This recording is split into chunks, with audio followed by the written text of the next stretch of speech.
एक बात बताओ बंधु, हमको पोल खोलते हुए कितने साल हो गए, जरा सोच के बताना। लगभग 20 साल। मैं करेक्टली बताता हूं, करेक्ट फिगर 22 साल।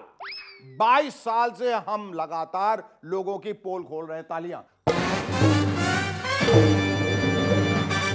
लेकिन ये वो बात नहीं जो मैं आप लोगों को बताना चाह रहा था।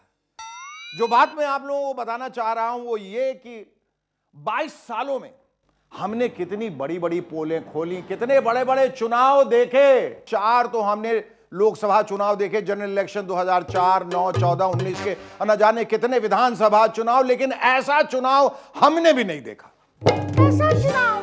अरे पंजाब के जैसा। पंजाब में तो हमें भी पता नहीं चला कि वहां कांग्रेस लड़ किससे रही थी।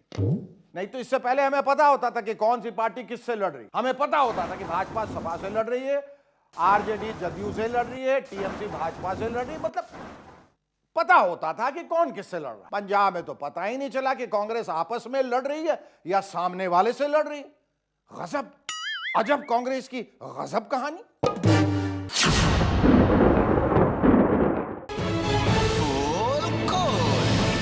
तो जी पंजाब की अजब कांग्रेस की गजब कहानी यह है कि यहां उसके नेतागण सामने वाले से भी लड़ रहे थे और आपस में भी लड़ रहे थे। पंजाब में कांग्रेस में क्या हो रहा था यह आप पंजाब के भावी मुख्यमंत्री भगवंत मान जी से ही सुन लीजिए। दसो मान साहब, दसो। जाखड़ की चन्नी से नहीं बनती, चन्नी की भाजपा से नहीं बनती, भाजपा की रंधावा से नहीं बनती, रंधावा की बिट्टू से नहीं बनती, बिट्टू की सिद्धू से नहीं बनती, सिद्धू की किसी से नहीं बनती। अब क्या करें? हर दूसरे दिन दिल्ली बुलाना पड़ता है उनको कि भाई ऐसे मत करो।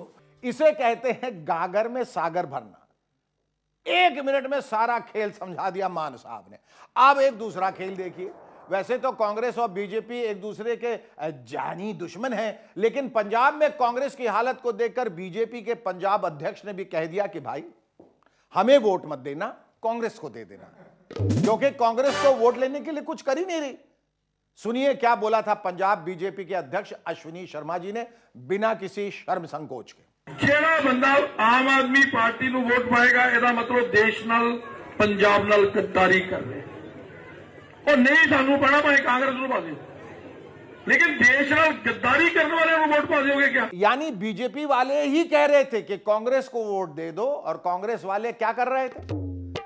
हम तो डूबेंगे सनम, तुमको भी ले डूबेंगे, और सब डूब गए। पंजाब कांग्रेस के अध्यक्ष नवजोत सिंह सिद्धू जी ने खुद भविष्यवाणी कर दी थी, सुनिए। मैं ये मानता हूं कि कांग्रेस को पंजाब में कोई नहीं हरा सकता, कांग्रेस खुद को हरा सकती। और हरा दिया खटाक। इस पूरे इलेक्शन के दौरान सिद्धू पाजी का हाल कुछ ऐसा था कि ओए जल्दी से अकालियों से लड़ लूं, फिर चन्नी से भी तो जाके लड़ना है, खटाक। ਇਹ ਤੇ ਕੁਝ ਨਹੀਂ ਚਾਹੁੰਦੇ ਮਹਾਰਾਜ, ਉੱਪਰ ਵਾਲੇ ਤਾਂ ਚਾਹੁੰਦੇ ਆ ਕੋਈ ਕਮਜ਼ੋਰ ਜਿਹਾ ਮੁੱਖ ਮੰਤਰੀ ਹੋਵੇ ਜਿਹੜਾ ਇਹਨਾਂ ਦੀ ਤਾਲ ਦੇ ਉੱਤੇ ਨੱਚੇ, ਤਾਥਾ ਤਈਆ, ਫਿਰ ਉੱਤੋਂ ਕਹਿਣ ਨਾਚ ਮੇਰੀ ਬੁਲਬੁਲ ਕੇ ਪੈਸਾ मिलेगा, कहां कदरदान हमारे जैसा मिलेगा। ऐसा नहीं था कि सिद्धू पाजी चन्नी को ही दिन में चांद तारे दिखा रहे थे, वो कैप्टन साहब को भी सूरज जैसी लाल लाल आंखें दिखा रहे थे। क्योंकि वो मुख्यमंत्री था ही नहीं हमारा। हमारे 78 एमएलए थे, लेकिन हमारा मुख्यमंत्री बीजेपी के हाथों में रबड़ का गुड्डा था।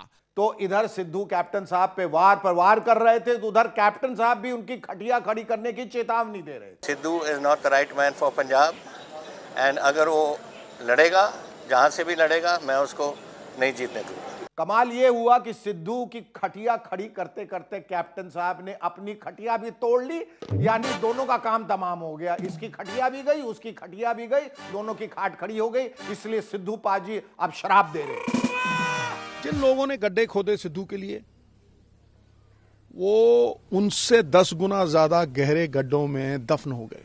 हम ये तो नहीं कह सकते कि सिद्धू पाजी ने ये जो 10 गुना गहरे गड्ढे में दफन होने का श्राप दिया है वो किसको दिया है। खैर इसे छोड़िए और आगे सुनिए कि सिद्धू पाजी कुछ शायरी वायरी कर रहे हैं या नहीं। मुर्दे का बाल उखाड़ने से मुर्दे का वजन हल्का नहीं होगा, जो चला गया उसे भूल जा।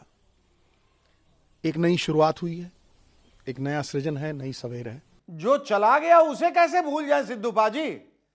बेचारे चन्नी साहब दोनों सीटों से चले गए। कहां तो वो केजरीवाल साहब को चैलेंज कर रहे थे और कहां केजरीवाल की सेना के एक गुमनाम सिपाही से हार गए। एक मोबाइल रिपेयर शॉप पे काम करने वाले एक गुमनाम सिपाही ने चन्नी को चवन्नी बना के मोबाइल से टोटली इमोबाइल कर दिया। देखिए the great Indian Channi challenge. ऐसा है, अगर उसको लगता है कि मैं हार जाऊंगा तो केजरीवाल यहाँ सीएम बनना चाहते हैं, खुद आ जाए ना मेरे खिलाफ। हाँ, नाले पता चल जाएगा कौन जीतता है कौन हारता। मैं तो उसको ओपन चैलेंज कर रहा हूँ कि आओ। तो इस ग्रेट चन्नी चैलेंज का नतीजा तो हम सब ने देख लिया। अब देखना बाकी है कि कांग्रेस के नेता अब भी आपस में ही लड़ते रहेंगे या मिलकर सामने वाली पार्टी से लड़ेंगे। आपस में प्रेम करो कांग्रेस प्रेमियों, आपस में प्रेम करो।